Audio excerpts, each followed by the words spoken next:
Hello, how you doing? My name is Brandon Dan, and today I will be talking about Puerto Rico. Just to let you all know, I'm an expert in Puerto Rican history, and I'm 15 years old. First of all, Puerto Rico was discovered in 1493 by Christopher Columbus. Christopher Columbus was a Italian. He was Italian, and he worked for the Spanish. So he went to the Americas, colonized the Americas, and thought it was India, but it was really Latin. It was really the Americas. He also colonized countries. Well, not colonized, but first found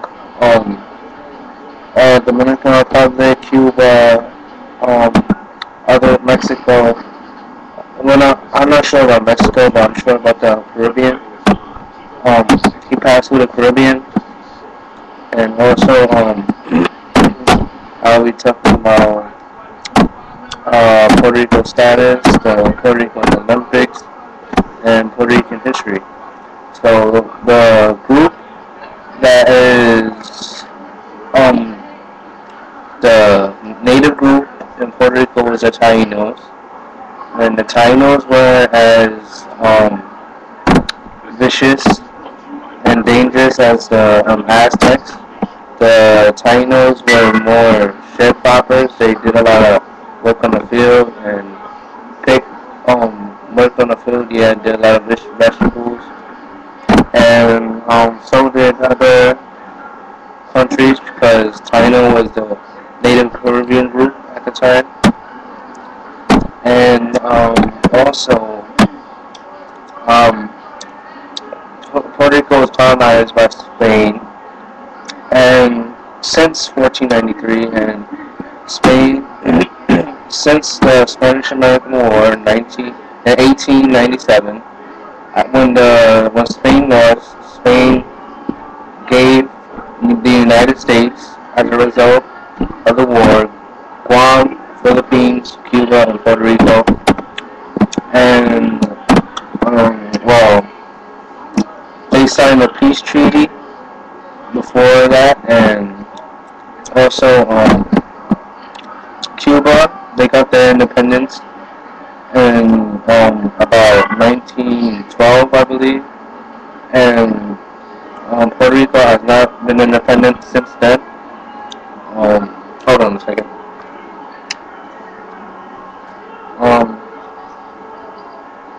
Oh, my bad, guys. I'm just not ain't talking to people. So.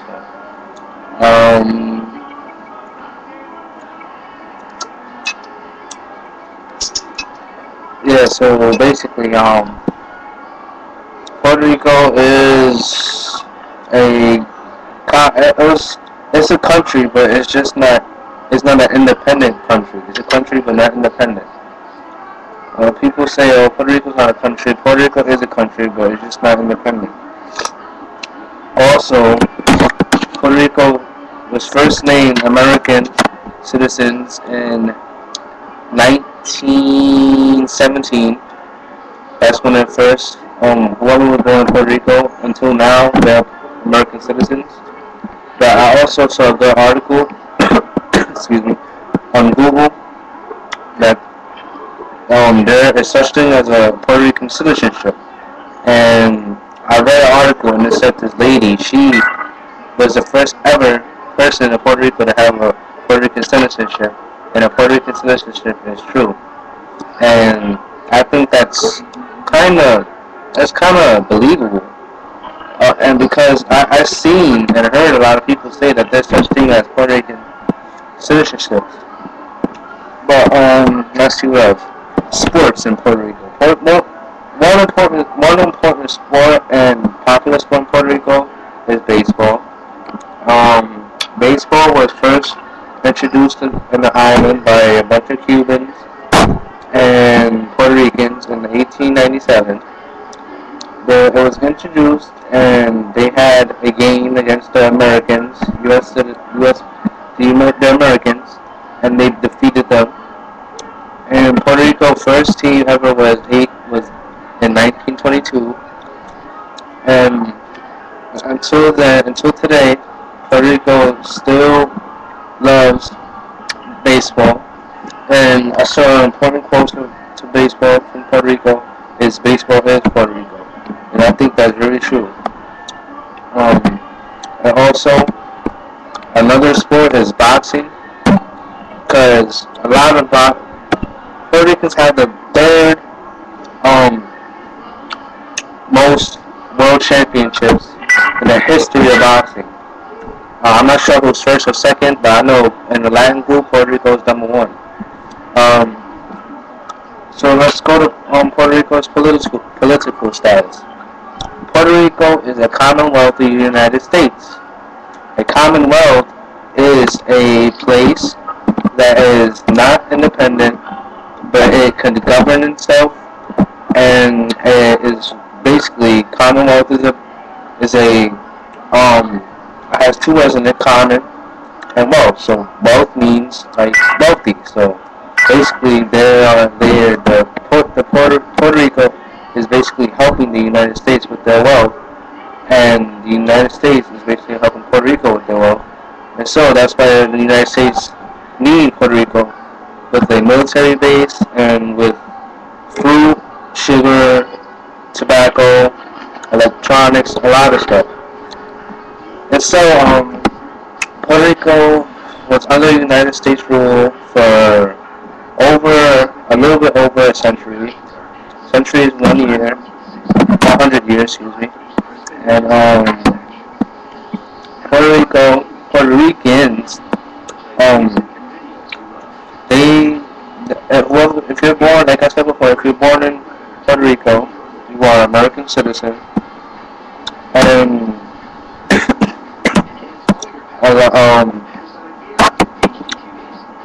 hopefully Puerto Ricans will get their independence soon, because the United States is just treating them really badly. Puerto Rico is a wonderful place. I've been there 3 times. Just to let you know, I'm Puerto Rican. So that's why I know so much stuff about Puerto Rican history. I study a lot. And also, Puerto Ricans also have a thing against Dominicans, because the Dominicans, since 1897 or a little bit over, Dominicans immigrated to Puerto Rico because of, for one, they don't have a lot of money and they're poor. 2 is because Trujillo, the Dominican dictator in Dominican Republic in Haiti, it was a dictatorship, so they fled. And 3, they just want to live a better life, and that's why Puerto Ricans don't like them, because they come over to the island, and it's just like Mexicans in the United States, or immigrants in the United States. They're taking all the jobs and stuff like that, but there's some Dominicans I don't like, I have to say, but they're good people. Not all Dominicans are like the Dominicans I know. The Dominicans I know is too cocky, too cocky for no reason. And so, also, when I went to Puerto Rico, I saw a lot of Dominicans, and I'm like, what are they doing here? Like, this is Puerto Rico. Go back to Dominican Republic. So when I came back, I went on the internet, looked at Dominican immigration to Puerto Rico, and it's about approximately 1,900 Dominicans are in Puerto Rico, and there are arguably more Dominicans in Puerto Rico than in Santo Domingo. And Santo Domingo is in Dominican Republic. So, like I was saying, Dominicans, I'm not saying that all parts of the Dominican Republic is poor, but I'm just saying, come to Puerto Rico, it's free. It's not free, but it's a better land. Puerto Rico is rich. Why do you think that we're not rich, but why do you think it's called Puerto Rico? Puerto Rico means, in English, the rich port. It's rich. Just like Costa Rica. And also, this is a fact, Christopher Columbus only